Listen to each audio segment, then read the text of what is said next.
says V is equal to U plus AT. The equation 2 says S is equal to UT plus half AT squared.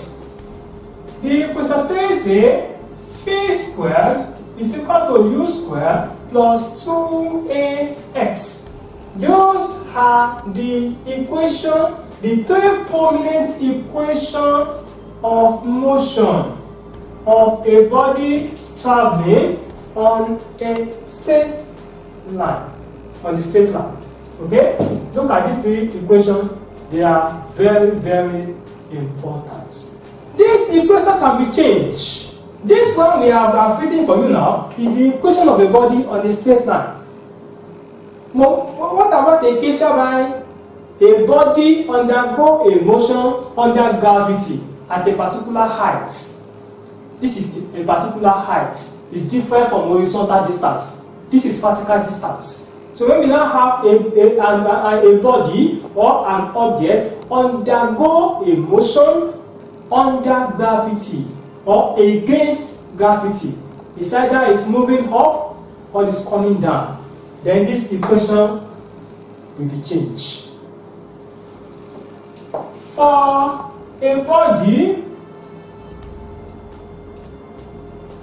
undergo a motion under gravity, under or against, let me put it like that, against gravity, just be following me.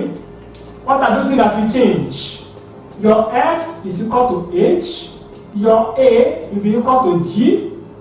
These two things are very important. Then, if it is upward motion, you are going to have minus G. If it is downward motion, you are going to have plus G. How does this affect this? So let's now write these three equations for a body undergo a motion under gravity or against gravity. What are we doing? For equation 1 now. V is equal to U. We are going to put either plus or minus. Then instead of having A, I say your A will turn to what? G.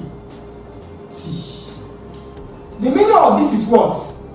It's either the body is undergo upward motion or downward motion. If it is upward motion, it's going to be V is equal to U minus GT for upward. If it is downward motion, V is equal to U plus GT. The same thing for all the equation. Let me take equation 2. S for X, I say if you don't what? H. U T plus half. Instead of having A, G T squared. But let's put plus or minus. So that if it is downward motion, it will be UT plus. If it is upward motion, it will be UT minus. As simple as that. The third equation, phi squared is equal to U squared plus or minus 2GH. A will turn to G, S will turn to H. Why are we using H? Because it is now a vertical motion under gravity or against gravity. These are the equations we are going to use for that. When we start solving questions, you will see how it is being used. I want to believe all this thing is not new to you. I'm only trying to remind you what you have been taught. As simple as that. We will consider the graph under motion. We have something we call distance, time, graph.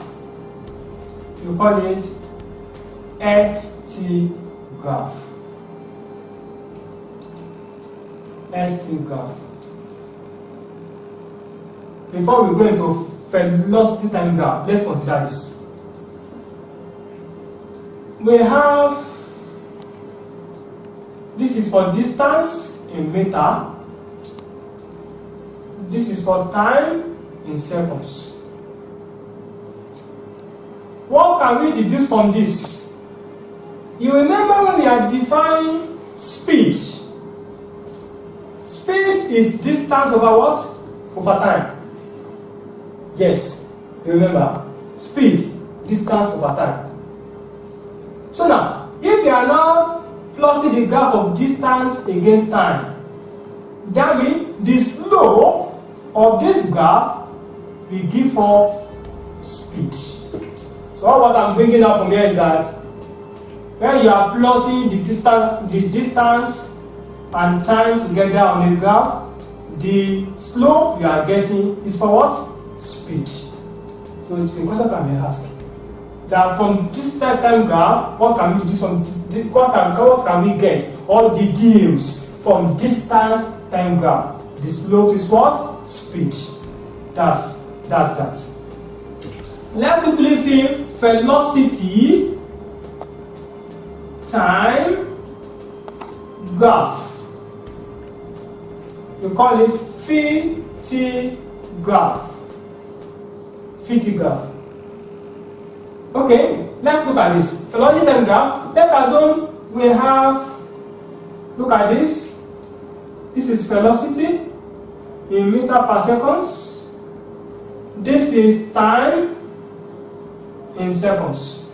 On this graph alone, we can calculate three things. Please listen and get this one right. We are going to solve questions on this. The graph is like this. Do you remember? Then we have dot this place, dot them, dot this place. On this graph alone, we can calculate, number one, uniform acceleration.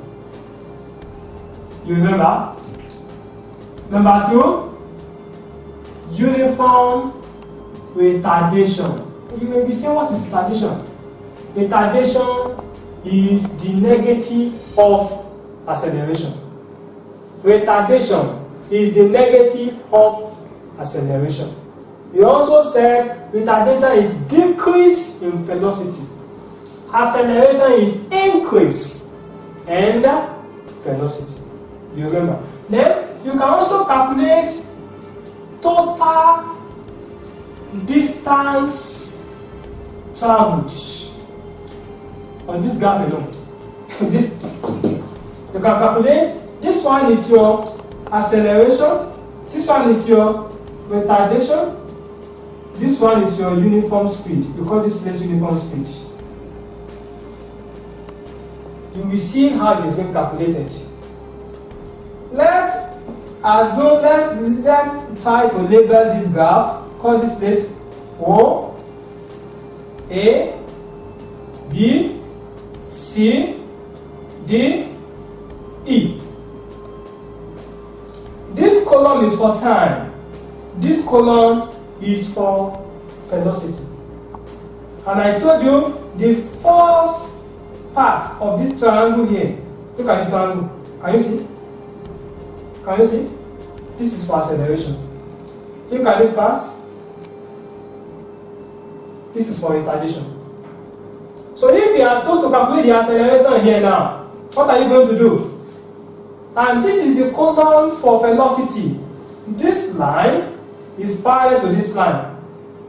Whatever you have here is whatever you are going to. Okay? So we can say acceleration A is equal to velocity over time. And then AE, this line, they are the same. AE, this is velocity.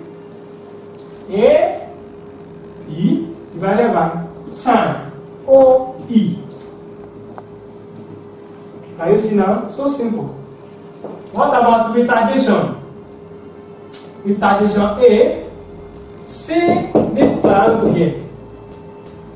BD, which is equivalent to this line, which is representing velocity T. BD